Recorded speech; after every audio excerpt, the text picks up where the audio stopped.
Hello artists! Today I want to talk to you about creating your own pastel ground. I had a request from one of you to discuss this, and it's an interesting topic. There's tons of ways to make your own pastel ground. Now, it's a great way to save some money. First of all, it's more economical than purchasing some of the really expensive sanded papers that are out there. And we have a lot of options. So the first thing that we should discuss is the ingredients. Basically, what you're going to need is a binder, which could be something like an acrylic gel medium. There's, just a basic acrylic is probably the best binder. You could use a gesso. You could use white gesso, clear gesso we'll talk about in a minute. You could also use that. Then you're going to need some type of a grit. So there's powdered marble. There is pumice powder. Okay, so those are both grits that you could use.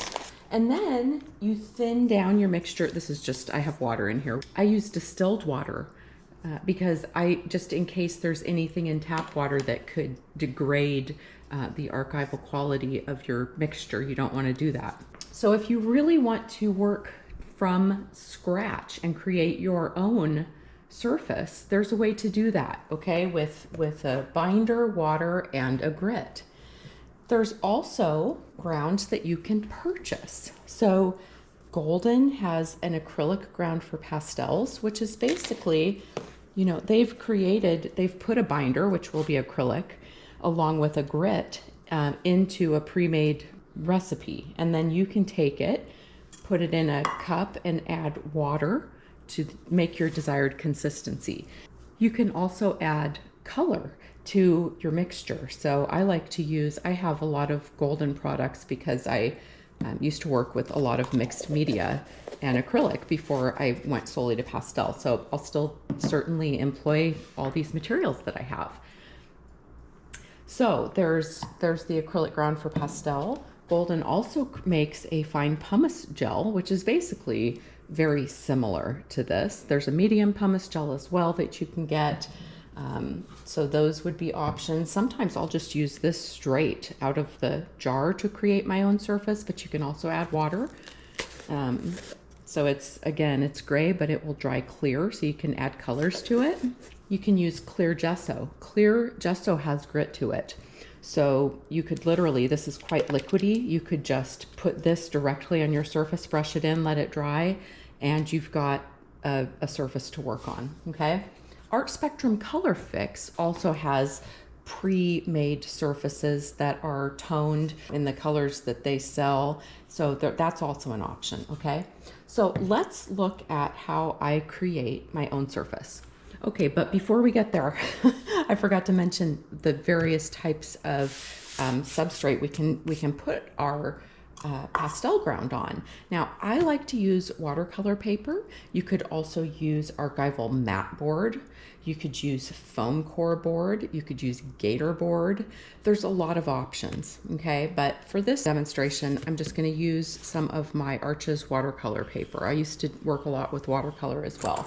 So I'm using a block here, and basically a watercolor block just means, if you're out working plein air or you don't want to stretch your watercolor paper, you can use these blocks where there's basically just this sticky stuff holding all the papers together. And this helps if I'm creating a ground, pastel ground, because it won't warp as much. Once it's dried, I will take a knife and carefully kind of insert it and cut around this sticky stuff to remove my piece of paper. And then I may need to put some heavy books on it or something if there's any waviness to it. I'm going to show you how I'm going to go the easy way and use this acrylic ground for pastel. Now, generally speaking, you could use a recipe of 1 to 1 to 1. So if we were working with, say, powdered marble dust, I would take 1 tablespoon of powdered marble dust, 1 tablespoon of, say, acrylic gel medium, and 1 tablespoon of water. I just don't want to get these out right now because I'd have to put an N95 mask on because they're extremely toxic. You don't want to get these in your lungs, and I don't want to deal with that right now. So we're just going to use this acrylic ground for pastels. I'm going to take 1 tablespoon, essentially just a tablespoon here, and actually I'm going to get a glove. I'll be right back. Okay, this will make it a lot easier. So I've got 1 tablespoon here of this acrylic ground. I'm going to stick it in my jar. Come on, little guy. There we go. Just get it out of there. Sometimes I'll just eyeball this, but I wanted to do it with the tablespoons just to show you that, you know, this method of 1 to 1 to 1 ratio. Okay. So now, since there's already grit and binder in here, all I need to add is water. If I was going to be working with one of these 2 powders, I would also, of course, need to add the acrylic. Okay, so here's about 1 tablespoon of water. And now I'm going to mix it up. So I'm just going to take, you could use any tool, and it'll take a couple of minutes to get this worked in. You can really just use as much or as little water as you want to create a consistency that you desire. So I'm going to go ahead and get this pretty mixed up together. That's pretty good. So you can see the consistency in there. It may not be perfect. I may need to get it a little bit more consistent. And now I can add color to this. I like to use, there's various things that you could use, but I like to use liquid acrylic. So this is one type of a liquid acrylic. Oops, this is an even thinner acrylic. It's used for airbrush, and I'm going to use this. You know, if you could also use acrylic out of a tube, but it's going to be thicker, and this just blends easier. So I'm going to use this opaque turquoise, and I'm just going to squirt a little bit in there. Because this is such a strong color, I'm going to add, we're just going to be fun, and I'm going to add a little bit of white. So I've got a little bit of zinc white here, which is a transparent white, but it's fine. Let's put a drop in. Let's see what happens. Let's mix this guy up. So there's various ways that you could actually apply your homemade ground to your surface. If you wanted a very uniform substrate without a lot of texture in it, what I would probably do is use a brush and go one direction with a thin layer, let it dry, and then go the other direction, and probably do that 3 or 4 times. I personally prefer to have a little bit of texture, so I'm just going to simply use this palette knife and put it on that way. So I'm just going to get it here on my surface, and I'm going to start moving it around.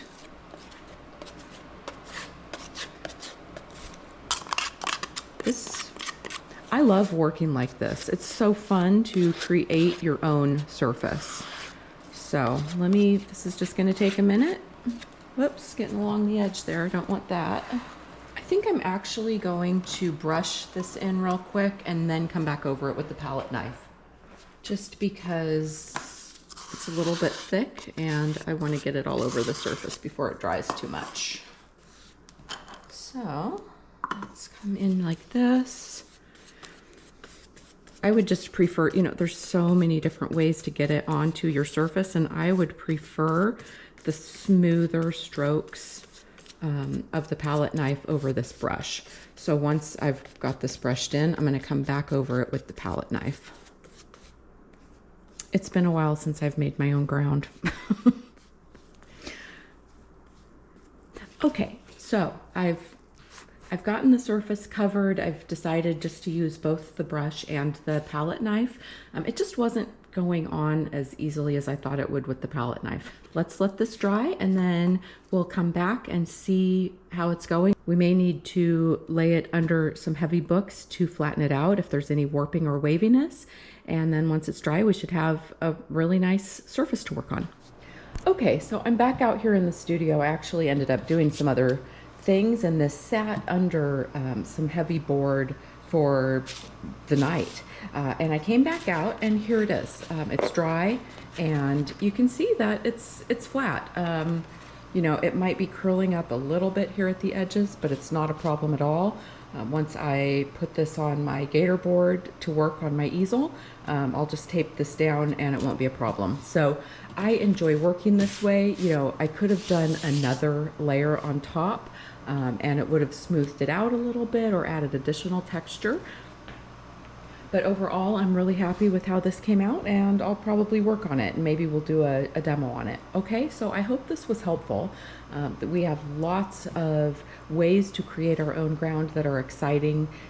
We can basically create whatever we want. In fact, since I'm standing here, I noticed that I had this other little board here. I actually did this on a piece of my crescent board, which I guess it was just a little junk piece that I wasn't going to use, and I wanted to experiment with this color. So, you know, we have all kinds of options at our disposal to create our own boards. So I hope this was helpful, and I'll see you Friday.